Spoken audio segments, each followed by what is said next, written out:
Republicans begin the process of impeaching IRS Commissioner John Koskinen. House Oversight Committee Chairman Jason Chaffetz accusing the IRS chief of misleading the public and destroying documents that were sought under a subpoena in the IRS targeting investigation.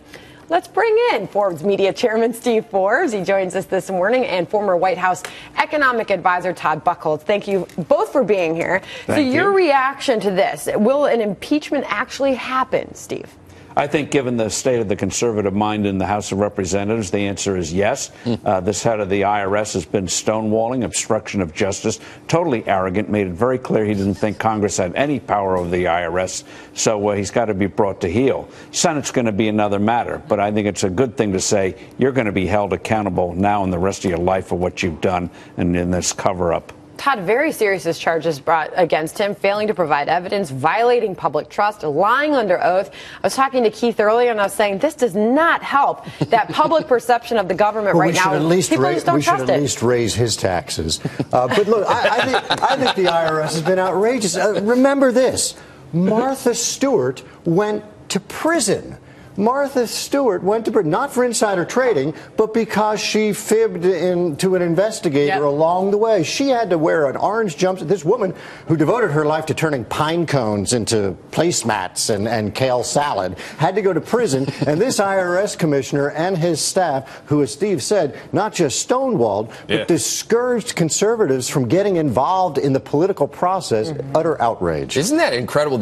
I like that word, the arrogance of it all. I mean, the arrogance of Hillary Clinton when she speaks, I think you can see that. But here, isn't this a moment where political power is at its peak, and that is what you should expect, is an arrogance that they are above the rule of law, above the fray?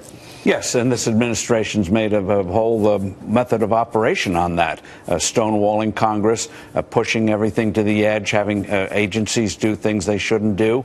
And it's imperial government. Louis XIV would have loved it. George III, who we've got our independence from, must be in his grave saying, yeah, boy, this is what I wanted. All right, well, go ahead, Todd. I was just saying, not just stonewalled, but destroyed documents. Can you imagine if one of us got a phone call from a spouse or from one of our kids, say, hey, Dad, I made a mistake. I erased your IRS returns, and now we can't. I'd be scared to death if there were ever an audit. What would I do? You can't find anything, and then the inspector general comes in, and there are 1,000 new emails that you find. If we delete a tweet, we will be indicted by the meritocracy of Twitter. I mean, this is where we live. But not if you're Hillary Clinton. Then you know. So moving on to the next political process that we should focus on, and that is that Speaker Boehner is giving his very emotional goodbyes this week, his last day Friday. Let's hope he's not a Mets fan, or it'll just go to tears forever. So, but now we begin the process of replacing him. What do you think about Paul Ryan?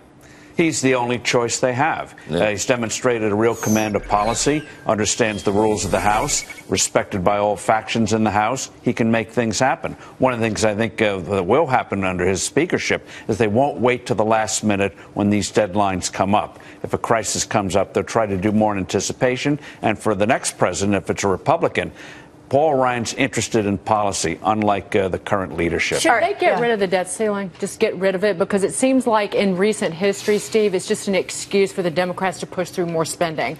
And then the Republicans are on the ropes to do something about it. Well, why even have it? Well, that's what happens. It goes back to World War I, but that's what happens when you wait to the last minute. For example, there are proposals around. Why not tie the debt to a certain percentage of GDP? That if it's violated, automatic spending cuts come in and things like that. So they should have anticipated these things. So it's an instrument there, but they just haven't learned how to use it. Steve, both Republicans and Democrats have raised the debt ceiling and raised it and raised it. It's just this natural kicking of a can. But you see what it is. If you're done right, it should be a tool for reform. And, for example, getting rid of the 1974 Budget Act, real which quick, is a spending vehicle. I want to get both your take on 2016. We've now got Dr. Carson beating Donald Trump in this national poll. Things are shaking up a bit. Have you, by the way, Dagen was asking you during the break, have you thrown your support behind any one candidate yet, Steve? No, I'm still looking. So these debates are like a dating game. Still looking over the. Well, good, because there's one tonight, but the more important one is in a couple weeks right here on Fox Business, November 10th. Can I ask Steve really quickly, because I've been very cruel in my assessment of your performance when you hosted Saturday Night Live in the 90s. Do you have any advice for Donald Trump when he hosts next month? Don't do it? No, do it. Enjoy it. It's a great thing. Fun. It's certainly the highlight of my life. I never got a part in a school play, so to go on Saturday Night Live, boy, that was heaven on earth. Todd, real quick last word to you. 2016 just still getting interesting. Look, as certain candidates have gotten more attention, they've fallen off. Carly Fiorina got a lot of attention. She fell off. Scott Walker, a lot of attention. He fell off. The only non-Carson, non-Trump candidate who gets more support as people see him is Rubio. And so Rubio's the guy to keep an eye on because he's the one who doesn't fade away when the camera is on his face. And very strong on foreign policy, of course, as well. All right, guys. Thank you both for joining us on Set This Morning. Great to have you. And as I